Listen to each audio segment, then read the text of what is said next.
السلام علیکم ورحمۃ اللہ وبرکاتہ۔ الحمد للہ رب العالمین وبہ نستعین والصلاة والسلام علی اشرف الانبیاء والمرسلین وعلی آلہ واصحابہ اجمعین ومن تبعهم بإحسان إلى يوم الدين، أما بعد، فأعوذ بالله من الشيطان الرجيم من همزه ونفخه ونفثه. بسم الله الرحمن الرحيم. اقرأ باسم ربك الذي خلق، خلق الإنسان من علق. اقرأ وربك الأكرم الذي علم بالقلم. وقال النبي صلى الله عليه وسلم: طلب العلم فريضة على كل مسلم. معزز حاضرین، کتاب التوحید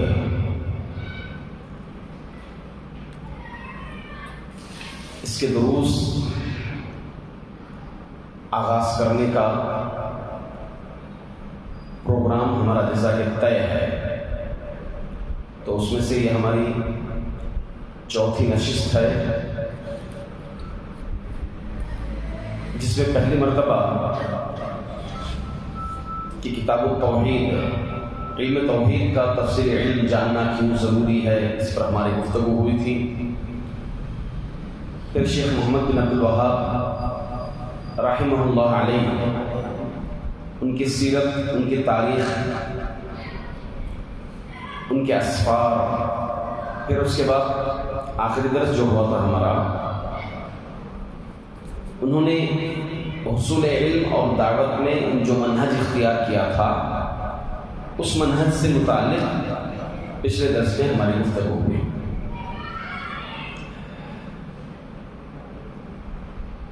اللہ تعالیٰ انسانوں کو، اپنے بندوں کو حکم دیا علم سیکھنے کا، اور آغاز یہ حکم دیا اقرأ باسم ربک الذی خلق، کہ پڑھ اپنے رب کے نام سے جس نے پیدا کیا۔ پھر نبی اکرم صلی اللہ علیہ وسلم یہ حکم دیے طلب العلم فریضۃ علی کل مسلم، ہر مسلمان پر علم کا سیکھنا، علم کا طلب کرنا ضروری ہے، کمپلسری ہے، فرض ہے۔ اب یہ علم دو طرح سے ہے، ایک علم مفصل ہے اور دوسرا جو ہے علم ضروری ہے۔ بنیادی علم تو ہر مسلمان کو جاننا، ہر مسلمان کو جاننا، سیکھنا ضروری ہے۔ نماز کا طریقہ، وضو کا طریقہ، غسل کا طریقہ، طہارت حاصل کرنے کے طریقے، نماز کے شروط، نماز کے ارکان، یہ بنیادی باتیں ہیں۔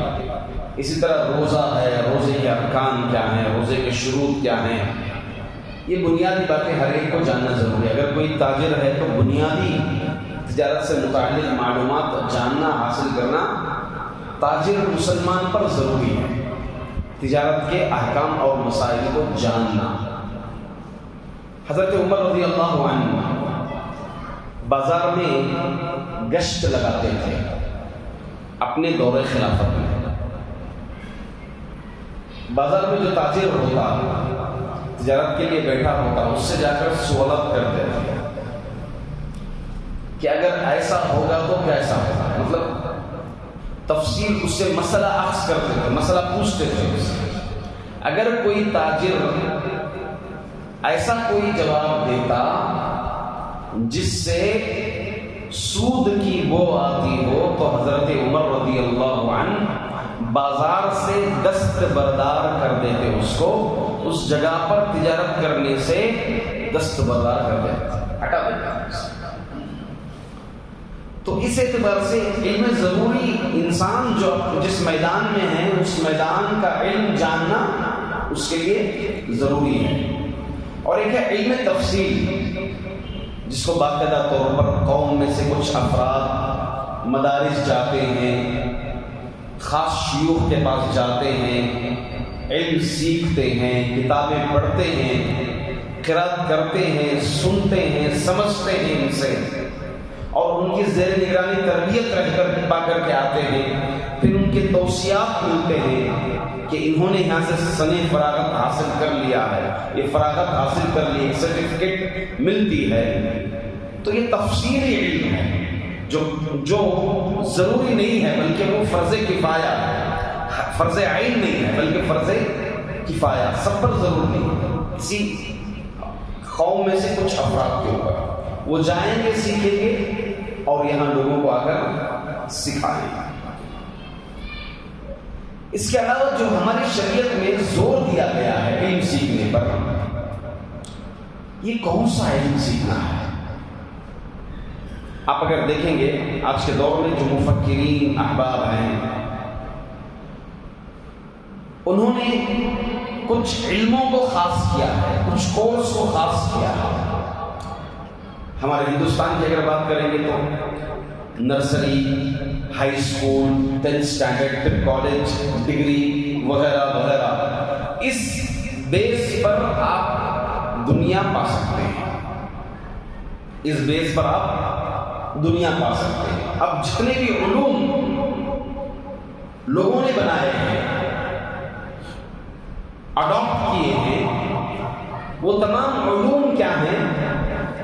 دنیا کی بہتری اور دنیا میں حصول رزق کا ذریعہ ہے، یہ ذرائع ہیں۔ اب شریعت کی نظر میں شریعت کون سے علم کی طرف زیادہ توجہ دلائے گی؟ تو اس اعتبار سے اگر ہم دیکھیں گے تو علم کی دو قسمیں ہیں، ایک ہے علم نافع اور ایک ہے علم زار۔ علم نافع وہ علم جو نفع دیتا ہے، علم ضار وہ علم جو نقصان پہنچاتا ہے۔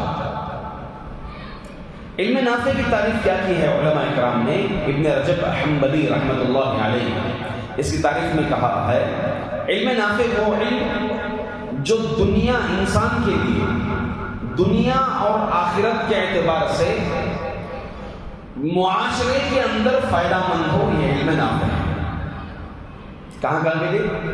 دنیا کے لیے بھی فائدہ مند ہو اور آخرت کے لیے، دنیا کے لیے بھی فائدہ مند، کیونکہ قرآن میں اللہ تعالیٰ حکم دیا، کیا دیا حکم؟ وَابْتَغِ فِيمَا آتَاكَ اللَّهُ الدَّارَ الْآخِرَةَ وَلَا تَنْسَ نَصِيبَكَ مِنَ الدُّنْيَا وَأَحْسِنْ كَمَا أَحْسَنَ اللَّهُ إِلَيْكَ وَلَا تَبْغِ الْفَسَادَ فِي الْأَرْضِ۔ اللہ تعالیٰ محمد صلی اللہ علیہ وسلم کو حکم دیے، وَابْتَغِ فِيمَا آتَاكَ اللَّهُ، اللہ تجھے جو عطا کیا ہے اس میں تو اپنی آخرت کی تیاری کر، وَلَا تَنْسَ نَصِيبَكَ مِنَ الدُّنْيَا، مگر دنیا میں جو تیرا حصہ ہے، حق ہے، نصیب ہے، اس کو تو کبھی نہ بھولانا۔ مطلب جو چیز اللہ تعالیٰ نے عطا کیا ہے، کیا عطا کیا اللہ تعالیٰ؟ وحی، قرآن، علم عطا کیا نا اللہ تعالیٰ محمد صلی اللہ علیہ وسلم کو، تو اس علم کے ذریعے سے اپنے دنیا کا حق، دنیا کا نصیب بھی تو نہیں بھولنا، اور دوسری بات اس علم کے ذریعے سے تو اپنی کیا تیار کر؟ آخرت تیار کر۔ تو اس اعتبار سے اسلام انسان کو علم جو حاصل کرنے کا حکم دیا ہے وہ اس کے لیے آخرت میں بھی فائدہ مند ہو اور اس کے لیے دنیا میں بھی فائدہ مند ہو۔ تو علم نافع کون سا علم ہوا جو انسان کو آخرت میں بھی فائدہ دے، آخرت میں بھی کام آئے اور کہاں کام آئے؟ دنیا میں بھی کام آئے۔ ابن رجب حنبلی رحمۃ اللہ علیہ اپنی اس بات کو تعریف کو ذکر کرتے ہوئے حدیث سے استدلال کیا۔ اللہ کے رسول صلی اللہ علیہ وسلم نے فرمایا، الدنیا ملعونہ ملعون ما فیہا، یہ دنیا لعنت شدہ ملعون ہے یہ دنیا، اور دنیا کی ہر چیز ملعون ہے، الا مبتغی بہ وجہ اللہ، سوائے اتنا ہی جو اللہ کی رضا کی خاطر جو چیزیں حاصل کی جاتی ہیں دنیا میں وہی چیز فائدہ ہے انسان کو۔ اللہ کی رضا کے ساتھ جو دنیا میں ہم حاصل کرتے ہیں وہی چیز انسان کے لیے فائدہ ہے، باقی سب کیا ہے؟ باقی سب کیا ہے؟ ملعون ملعون، والعصر ان الانسان لفی خسر، قسم ہے زمانے کی یقیناً انسان خسارے میں ہے، گھاٹے میں۔ ہمیں دنیا بھی حاصل کر رہے ہیں تو اس کے لیے اللہ کی رضا کے لیے، ہم سوتے بھی ہیں کسی رضا کے لیے، اللہ کی رضا کے لیے، ہم کھاتے ہیں اللہ کی رضا کے لیے، حتیٰ کہ ہم بیت الخلا بھی جاتے ہیں تو رضا الہی اس میں ہونا چاہیے، اسلامی آداب اس میں ہونا چاہیے۔ اسلامی آداب کے تحت ہم دنیا میں جتنے بھی کام کریں گے، ہماری گفتگو، بیٹھنا اٹھنا، ہر چیز کیا ہونا چاہیے؟ الا مبتغی بہ وجہ اللہ، اللہ کی رضا کے لیے ہونا چاہیے۔ اور دوسرا علم جس کو میں نے ذکر کیا وہ علم زار، نقصان والا علم۔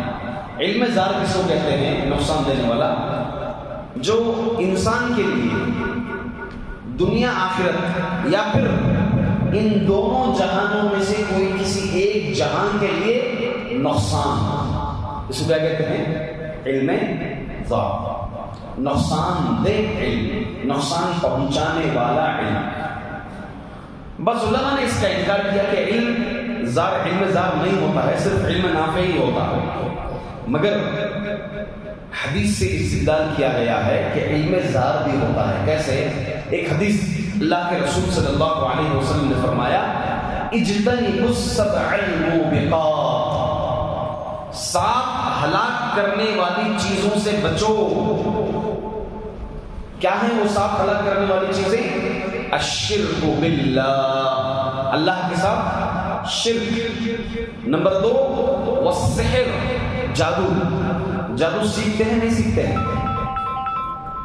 جادو سیکھتے ہیں نہیں سیکھتے ہیں؟ جادو جو ہے سیکھا جاتا ہے، اس کو ٹریننگ ہوتی ہے جادو کی۔ ٹریننگ ہونے کے بعد جادو کا سیکھ لینا دوسرے معاشرے کے لیے فائدہ مند ہے نقصان دہ؟ نقصان دہ۔ تو یہ کیسا علم ہو گیا؟ ایسا علم جو علم زار ہے، دوسروں کے لیے نقصان۔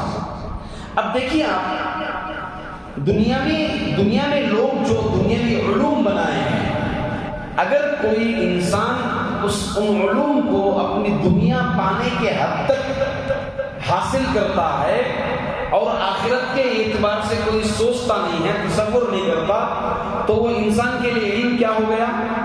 علم زار ہو گیا۔ اور اگر کوئی دنیا کے لیے فائدہ مند نہیں ہوگا، اپنی آخرت کے لیے سوچتا ہے صرف، مگر دنیا کے لیے فائدہ مند نہ ہو، ایسے کوئی شریعت مطہرہ میں ایسا علم ہے ہی نہیں۔ انسان کے لیے شریعت مطہرہ میں دنیا اور آخرت دونوں اعتبار سے کیا ہو؟ علم فائدہ مند ہو، علم نافع ہو۔ یہی اللہ کے رسول صلی اللہ علیہ وسلم حکم دیے ہیں، صلی اللہ علما نافعا وتعوذوا باللہ من علم لا ينفع۔ اللہ تعالیٰ سے کون سا علم مانگو؟ علم نافع، فائدہ پہنچانے والا علم مانگو تم، اور اللہ تعالیٰ سے پناہ مانگو ایسے علم سے جو فائدہ نہیں پہنچاتا۔ ہم دعاؤں میں خاص دعائیں ہیں، جانتے دعا؟ اللہم انی اسألک علما نافعا، اے اللہ ہم تجھ سے نفع بخش علم طلب کرتے ہیں، ورزقا طیبا، حلال روزی طلب کرتے ہیں، وعملا متقبلا، ایسا عمل جو قابل قبول ہو، ایسا عمل ہم تجھ سے مانگتے ہیں۔ اسی طرح سے اللہم انی اعوذ بک من علم لا ينفع، اے اللہ ہم تجھ سے ایسے علم کی پناہ مانگتے ہیں جو علم کیا ہے؟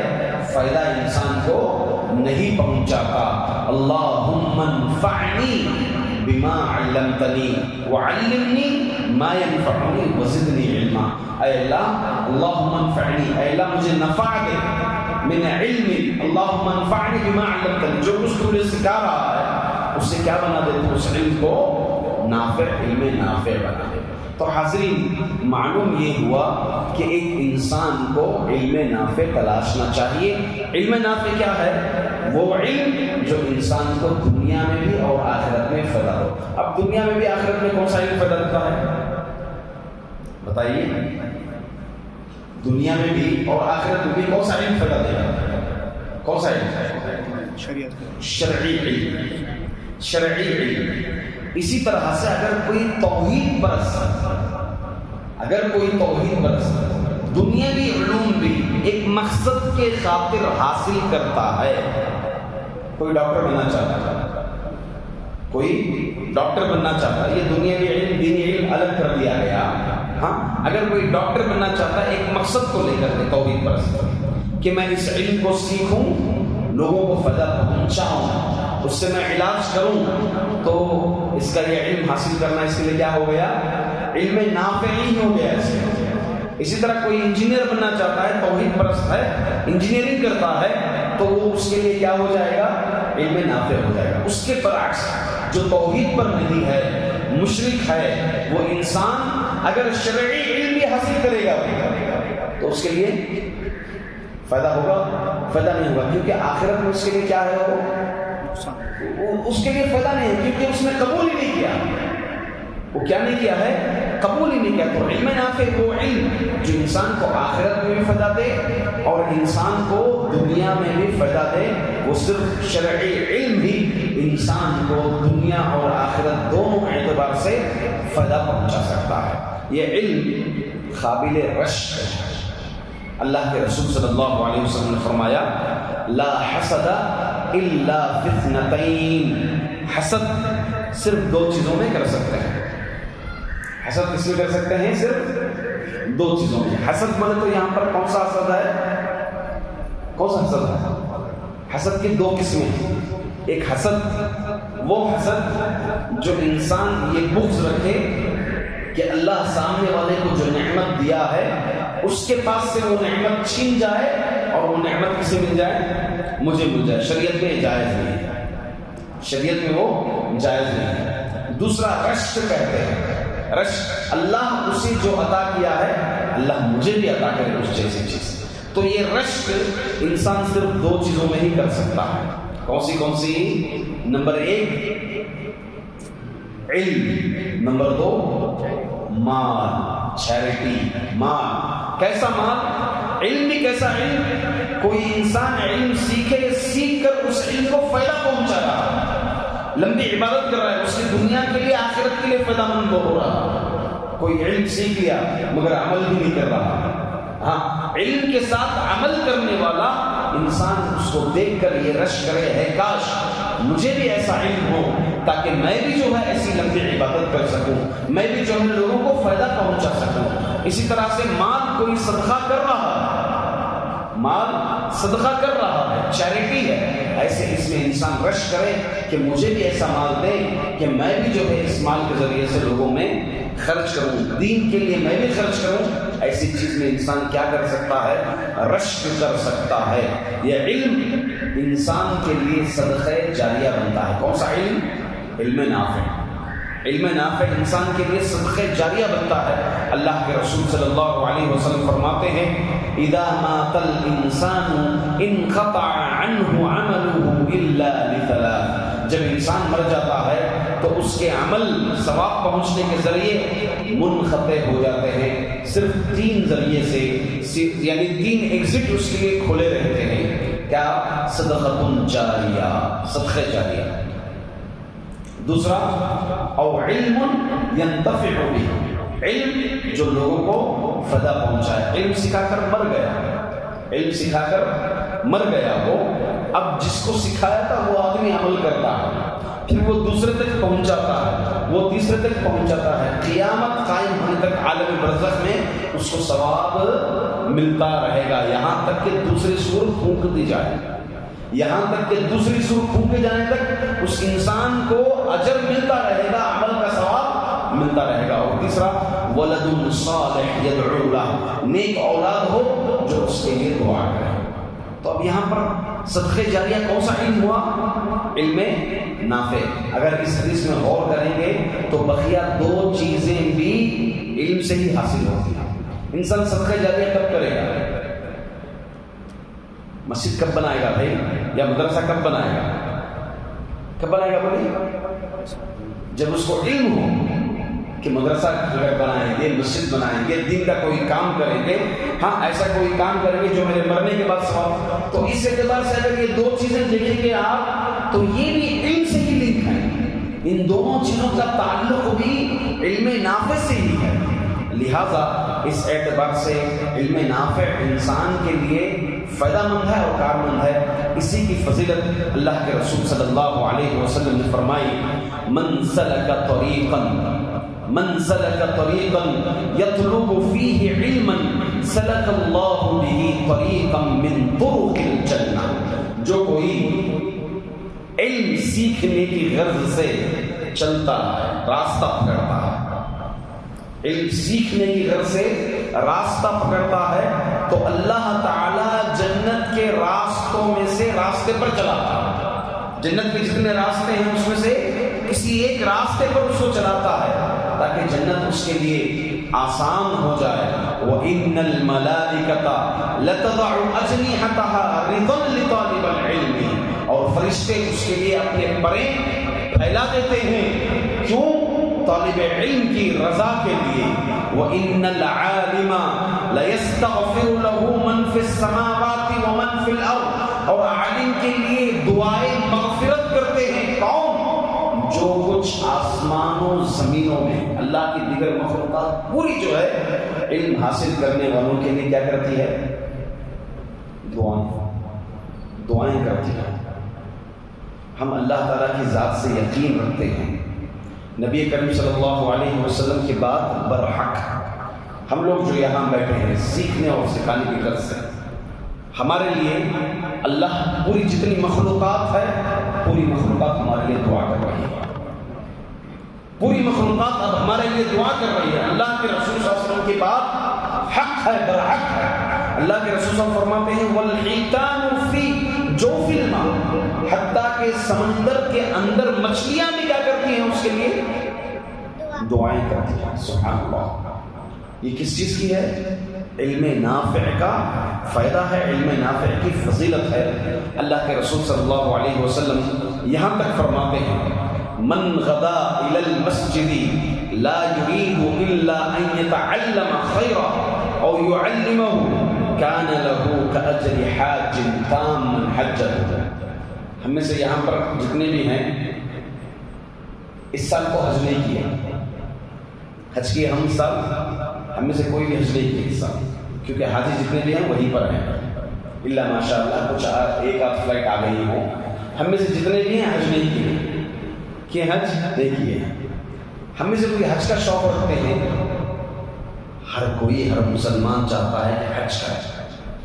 ایک حج کی فرضیت بات الگ ہے، مگر علم سیکھنا مکمل حج کا ثواب ملے گا۔ اللہ کے رسول فرماتے ہیں کہ جو کوئی مسجد کو آتا ہے، جو کوئی مسجد کو آتا ہے، مقصد کیا ہوتا ہے اس کا؟ فقط علم سیکھنا یا سکھانا، یعلمہ او یتعلم، یا تو سیکھنا یا پھر سکھانا یہ مقصد ہو تو اللہ تعالیٰ اس کے لیے مکمل ایک حج کا ثواب عطا کرتا ہے۔ سبحان اللہ، مکمل ایک حج کا ثواب جو حاجی کو عطا کرتا ہے اللہ تعالیٰ علم سیکھنے والے کو، اور خصوصاً مسجد میں علم سیکھنے والے کو اللہ رب العزت کیا کرتا ہے؟ یہ ثواب، یہ اجر عطا فرماتا ہے۔ اسی لیے مشہور قول ہے اس کا، حضرت علی رضی اللہ عنہ کا علم سے متعلق اور علم سیکھنے والے سے متعلق فرماتے ہیں العلم خیر من المال، علم کس سے بہتر ہے؟ مال سے بہتر ہے۔ ادھر پیسہ، ادھر علم، بہتر کیا ہے؟ انسان لالچی میں آ کر پیسے کی طرف توجہ دیتا ہے، مگر اس کے لیے کیا فائدہ ہے؟ علم پیدا ہے. کیسے؟ العلم یحرسک وانت تحرس المال. علم کیا کرتا ہے؟ تمہاری حفاظت کرتا ہے. اگر مال ہو تو ہمیں مال کی حفاظت کرنی پڑتی ہے کہ نہیں؟ ہاں، لاک کے اندر رکھ کر چابی کو حفاظت کر کے کہیں ایک جگہ چھپا کر آ جاتے ہیں. اگر ہمارے پاس علم ہو، کوئی غلط چیز سامنے آئے، علم ہو ہمارے پاس نگاہوں کی حفاظت کرنا ہے، آٹومیٹک کیا ہو جاتے ہیں؟ ہماری نگاہیں نیچے ہو جاتی ہیں.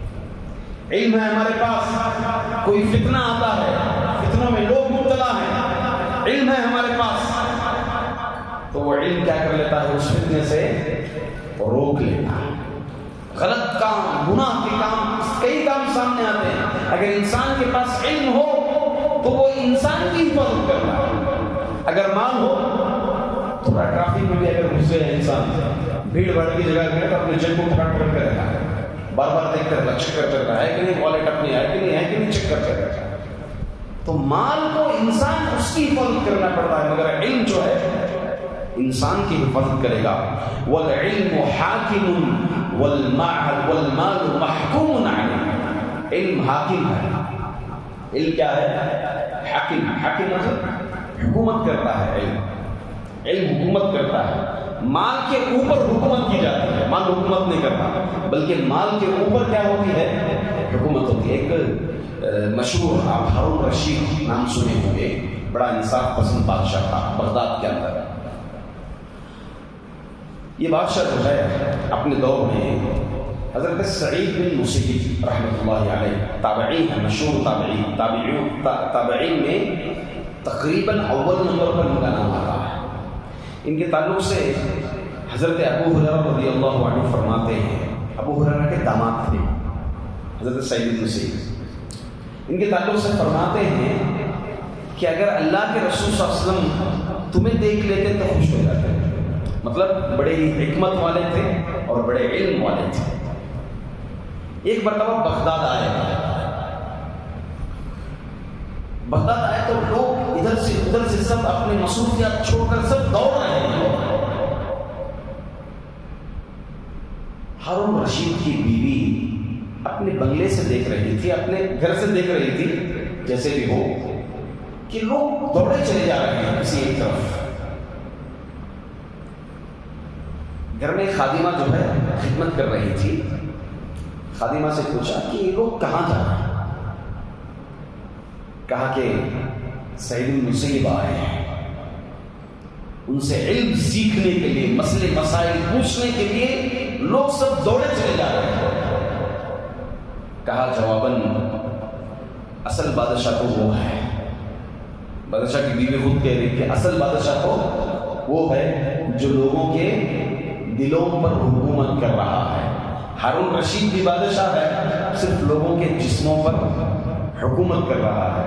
اصل بادشاہ تو وہ ہیں جو لوگوں کے دلوں پر حکومت کرتے ہیں. دیکھیں اللہ اکبر، یہ علم حاکم ہے. یہی ہارون رشید انہی کے متعلق آتا ہے کہ ایک مرتبہ یہ اپنے بغداد کے اندر جتنے بھی عہدہ پرست، علم پرست جتنے بھی لوگ تھے سب کو دعوت دیا تھا. ایک بار اپنے گھر پر جو ہے سب کو دعوت دیے تھے شام ایک بار. تو جتنے عہدہ پرست بڑے بڑے لوگ ہوتے ہیں، علم والے لوگ ہوتے ہیں، سب لوگ جو ہے ان کے گھر آئے تھے دعوت کے لیے. کھانے سے فارغ ہو گئے. فارغ ہونے کے بعد اس میں سے ایک نابینا عالم دین تھے. جب اپنے ہاتھ کی صفائی کا وقت آ رہا تھا، ہاتھ دھلنے کے لیے جا رہے تھے لوگ، تو ہارون رشید خود لوٹا لیے پانی میں اور وہ نابینا عالم دین کا ہاتھ دھلانے لگے. پوچھا کہ جانتے ہو آپ کا ہاتھ کون دھلا رہا ہے؟ آپ کی خدمت کون کر رہا ہے؟ جانتے ہو؟ کہا کہ نہیں جانتا. کہا ہارون رشید کر رہا ہے. کہا کہ کیا ضرورت تھی؟ آپ کسی بھی اپنے غلاموں کو کسی کو بھی ایک کہہ دیتے جو آپ کے ماتحت ہے، کوئی نہیں کر دیتا خدمت، آپ کو کیا تکلف کرنے کی ضرورت تھی؟ کہا الذی فی صدرک احتراما الذی فی قلبک، اس چیز کا احترام کرتے ہوئے جو تیرے دل میں ہے. اللہ نے جو تجھے علم عطا کیا ہے، آپ کو جو علم عطا کیا ہے اللہ تعالیٰ اس کا احترام کرتے ہوئے میں خود مناسب سمجھا کہ میں آپ کی خدمت کروں. سبحان اللہ. علم حاکم ہے، مال محکوم ہے. اسی طرح آگے فرماتے ہیں حضرت علی رضی اللہ عنہ، والمال تنقصه النفقہ والعلم یزکو بالانفاق. مال خرچ کرنے سے کیا ہوتا ہے؟ کم ہوتا ہے. علم خرچ کرنے سے بڑھتا ہے. سبحان اللہ سبحان اللہ. علم جتنا خرچ کریں گے، جتنا بتائیں گے، جتنا سکھائیں گے، بڑھتے جاتا ہے، اضافہ ہوتے جاتا ہے. مال جتنا خرچ کرتے رہیں گے، مال کیا ہوتے جاتا ہے؟ گھٹتے جاتا ہے. تو حضرت علی رضی اللہ عنہ ان کے قول کے مطابق مال بہتر ہوا، علم بہتر ہوا. سبحان اللہ. علم بہتر ہوا، علم بہتر ہوا. اللہ رب العزت جمعہ کے دن جمعہ کی نماز کے لیے خطبے کے لیے کیا فرمایا؟ یا ایھا الذین آمنوا اذا نودی للصلاة من یوم الجمعہ فسعوا الی ذکر اللہ وذروا البیع. یہ تجارت کاروباری سب بند کرو. کام بھاگ کیا وسیلہ؟ جمعہ کے خطبے کے لیے سیدھا امام کے آنے سے پہلے تم آ جاؤ. جمعہ کا خطبہ سیکھنے کے لیے آ جاؤ، جمعہ کا خطبہ سننے کے لیے آ جاؤ. یہ اللہ کا ذکر ہے، علم سکھایا جاتا ہے، دین بتایا جاتا ہے، آپ کی دنیا و آخرت کی فلاح و بہبودی بتائی جاتی ہے. لہذا تم کیا ہو جاؤ، پہلے ہی دوڑ کر کے آ جاؤ. تو یہ علم مال سے زیادہ بہتر ہے. اسی طرح امام حضرت علی رضی اللہ عنہ فرماتے ہیں، العالم افضل من الصائم القائم المجاہد. عالم بہتر ہے کس سے؟ روزے دار سے، قیام کرنے والے سے، اور جہاد مجاہد سے بہتر ہے. کون؟ عالم دین. کس اعتبار سے؟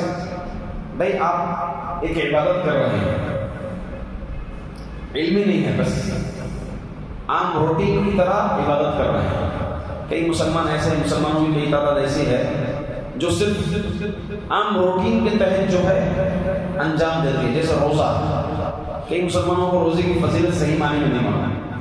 ہاں اس کی فضیلت کیا ہے، کل قیامت کے دن اس روزے کا بدلہ کیا ہے.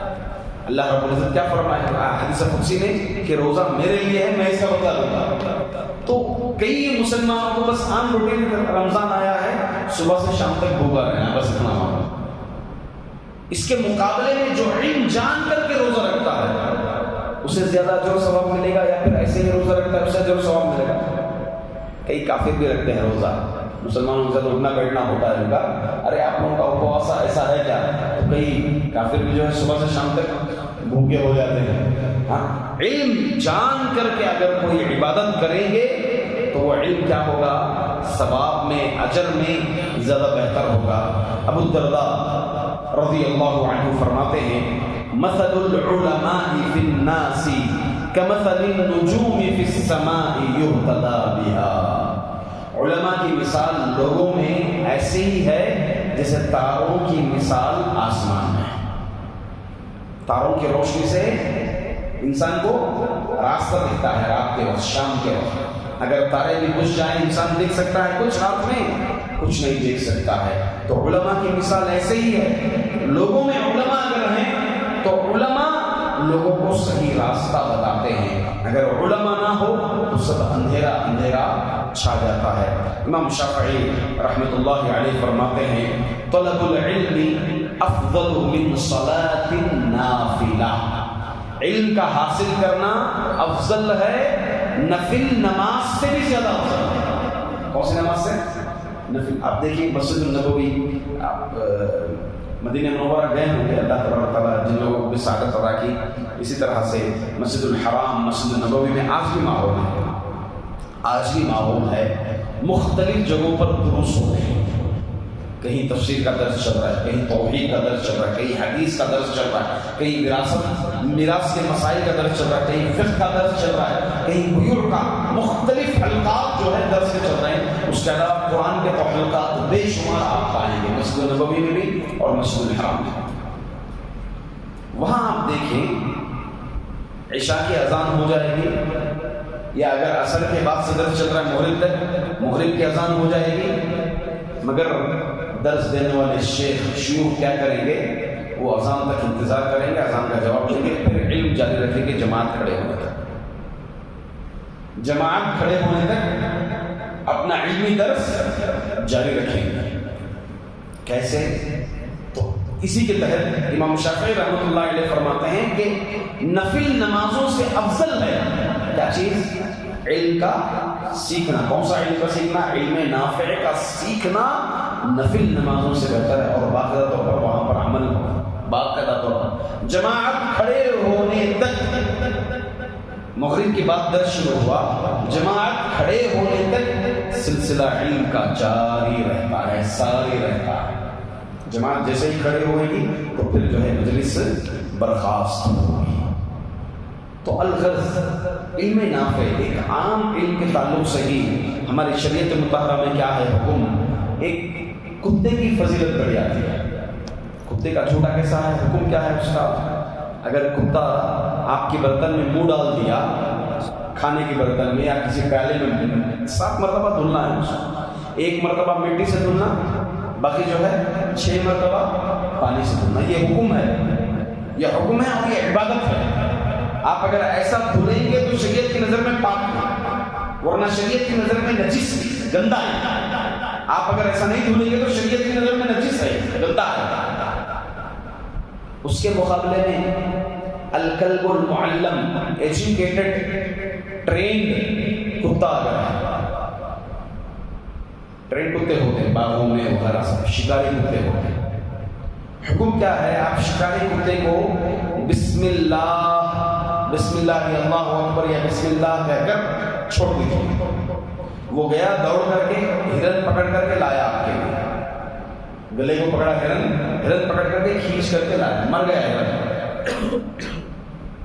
آپ کے لیے حلال ہے وہ ہرن؟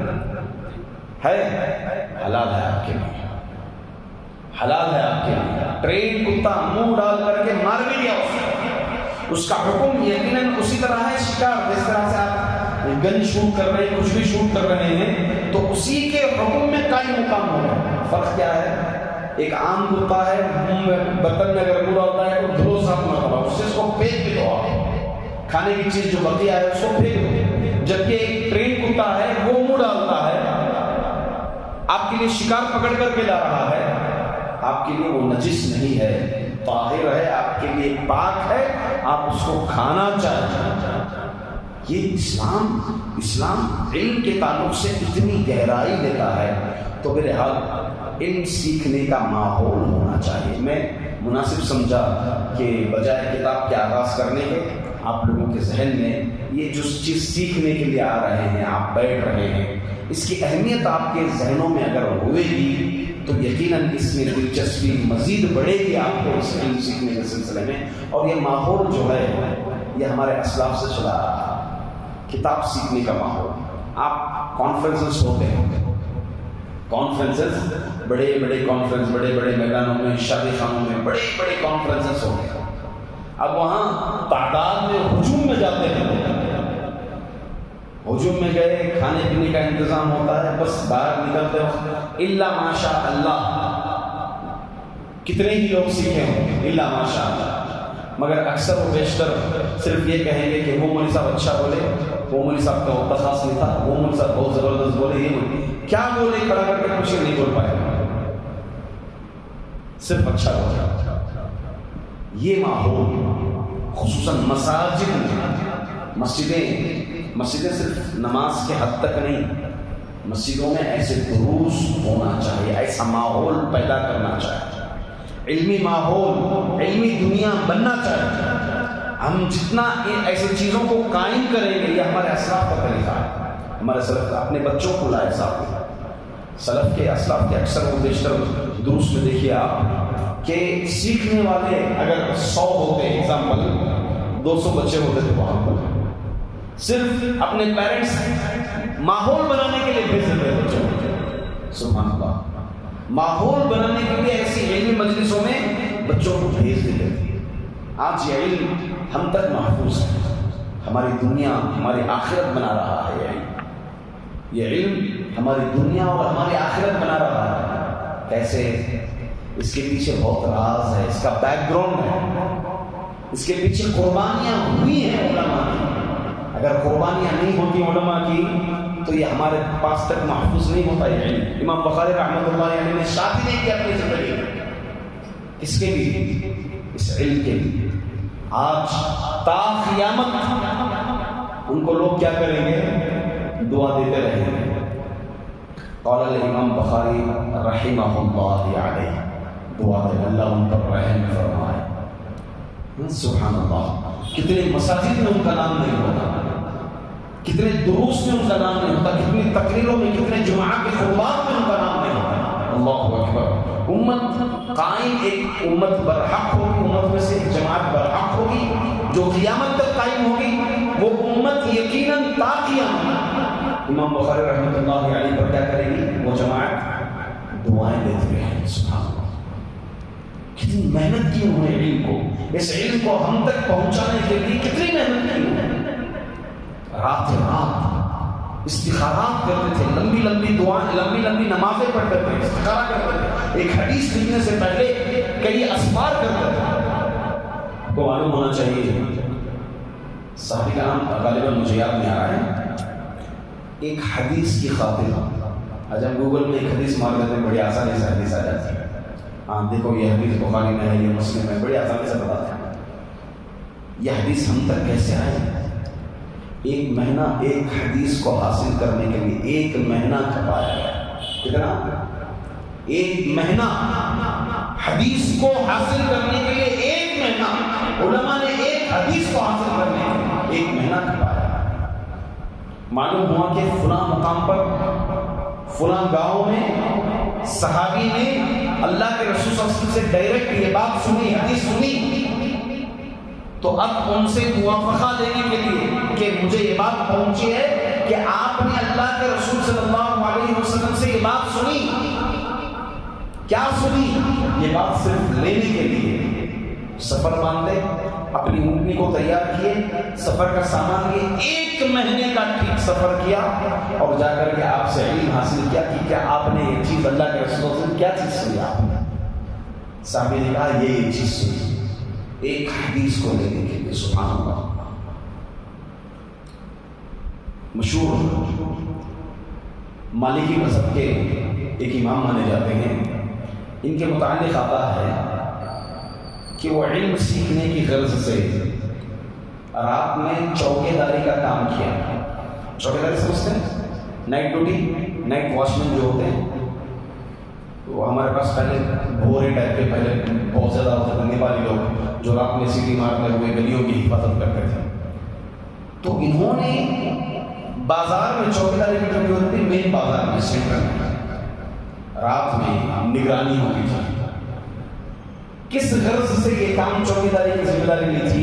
یہ کام کو کس لیے عرض کیا تھا؟ کیونکہ اس جگہ پر چراغ کی کچھ روشنی آتی ہے مین اسپاٹ میں، رات میں، تاکہ میں پڑھ سکوں، علم حاصل کر سکوں، سیکھ سکوں۔ رات رات جاگا کرتے تھے، اس کے لیے علم سیکھنے کے لیے۔ محنتیں ہوئی ہیں، مشقتیں ہوئی ہیں، کوئی معمولی بات نہیں۔ دو بھائیوں کے متعلق آتا ہے ہمارے اسلاف میں سے، جن کے پاس ازار دو تھے، پگڑی ایک تھی، کرتا ایک ہی تھا۔ دو بھائیوں کے پاس ایک ہی کرتا تھا، کرتا ایک تھی۔ سفر کر کے آئے علم سیکھنے کے لیے، باری مقرر کر لیے تھے۔ ہاں ایک دن جو ہے کرتا تم پہن کر کے جائیں گے تو گھر کا کام کاج میں کروں گا، دوسرے دن میں جاؤں گا تو گھر کا کام کاج تم کرو گے۔ علم سیکھنے کے لیے دوسرے بھائی جا نہیں سکتے، کیوں؟ کیونکہ ان کے پاس کرتا نصیب نہیں تھا۔ ہمارے اسلاف میں آپ ایسے بے شمار خبریں سنیں گے، علم کے تعلق سے انہوں نے کئی مہینے سفر کیا، 6 مہینے، 7 8 مہینے علم کے لیے لگائے۔ کبھی ادام بہترین کھانا ہمیں نصیب نہیں ہوا، سالوں لگا دیے، کبھی گوشت نصیب نہیں ہوا، یہ تک بھی آپ کو خبریں ملتی ہیں علماء کی۔ امام احمد بن حنبل رحمۃ اللہ علیہ، آپ ان کا سفر اگر دیکھیں گے،